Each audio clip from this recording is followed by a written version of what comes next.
Hello, my dear students. Today I'm going to tell you a story about one of my trips. Your task is to retell it at our class. When I was a little girl, when I didn't turn 18 yet, I was always dreaming about traveling. I was born in Soviet Union, from Soviet Union parents who didn't really travel abroad. So when I turned 18 and I could legally travel myself, I was always looking at Europe or America. I wanted to obtain my visa and just rush to a different country to enjoy its atmosphere, people, and local food.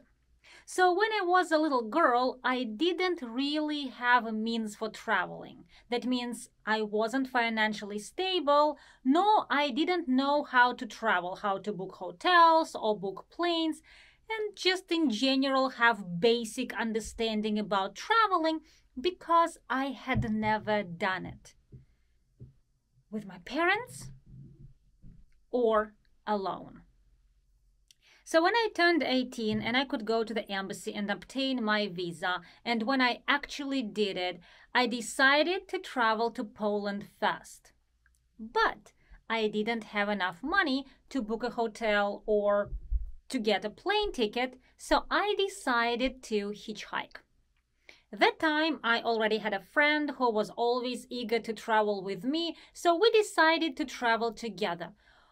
But when we both applied for a visa, I got it, and she was denied. That means she wasn't able to enter the European Union. What to do? I made my first life decision. No matter what happens, I'm traveling. I'm traveling alone. We were not rich. We were sort of poor. So we decided to hitchhike from Moscow to Belarus fast, because Belarus has no technical borders. You do not need a visa to enter Belarus. So we went on a highway and started hitchhiking. Our first car that we got brought us directly to Minsk. Just one car from Moscow to Minsk.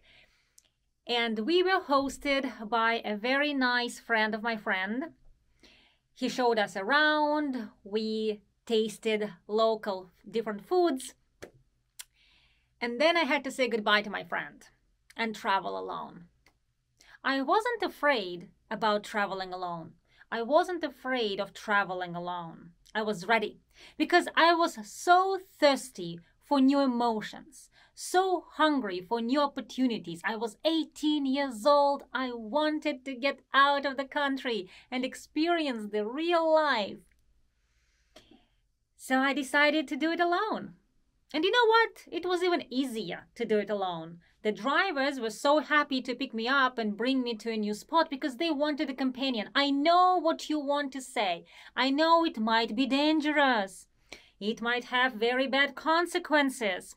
But on a good note, on a good side, I want to tell you that there was no danger. It was amazing. It was fabulous. And I reached the borderline. Fun fact, I wanted to go to Poland so badly that I completely forgot about the difference of time. So my visa would be valid at midnight. In Belarus, it was midnight. In Poland, it was still 11 p.m. So I'm walking the borders because I couldn't really drive through it. I didn't have a car. I was hitchhiking. So I'm confidently walking through borders. They stamp my passport saying that I'm leaving Belarus, and I'm walking to the next window from Polish side.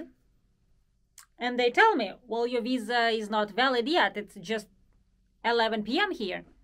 So I had to camp on a sidewalk. And there were many people passing by. And everybody's like, hey, girl, do you need a ride? What are you doing here? Why are you sitting on the sidewalk? Do you need help? Are you hungry? Do you need money? It was very nice back then. Everybody was so friendly. I remember the Polish soldiers came to me and asked what the heck was I doing there. And I told them, well, it's still 30 minutes till I can enter. This is my visa. This is my passport. I'm just waiting my time. And they asked me, do you need any help? Are you hungry? We can bring you a salad. And I said, okay. So they brought me to the Polish, security center. And they bought Polish salad. And I remember I was eating that salad and it was full of mayo. They put so much mayo in the salad that I could barely eat it. So I ate, the time was up, and I said, well, guys, I need somehow get to Warsaw. And the guy said, don't worry, we're gonna get to the car. Because they are the security of the borders. And they started asking every single car, hey, there is a hitchhiker right here, the girl. Can you pick her up and bring her to Warsaw? And there was one man who said, sure, bring her in. I have the family here. She can fit right in the back seat. And I remember I packed myself into the car, and it was my first time going to Europe. And the world suddenly changed. Everything was so beautiful, nicely lit, beautiful trees and lamps and bushes, and the road was so smooth. I remember I was entering Europe and I was full of emotions, and I was finally here, outside of my country, traveling the world, and I felt a lot of freedom. I was excited, I was happy, I was amused, I was content, I was feeling, I even felt accomplished at some point. An 18-year-old girl and traveling around the world, traveling around Europe. And this is my story on how I started my big journey around Europe. And I visited over 20 countries by hitchhiking and planes and buses and cars and trains and even a boat. I've traveled the world. And finally, I found my home here in Los Angeles. But that first trip was my first step to exploring a different world, different from Russia, different from Soviet Union, different from what I pictured life should be.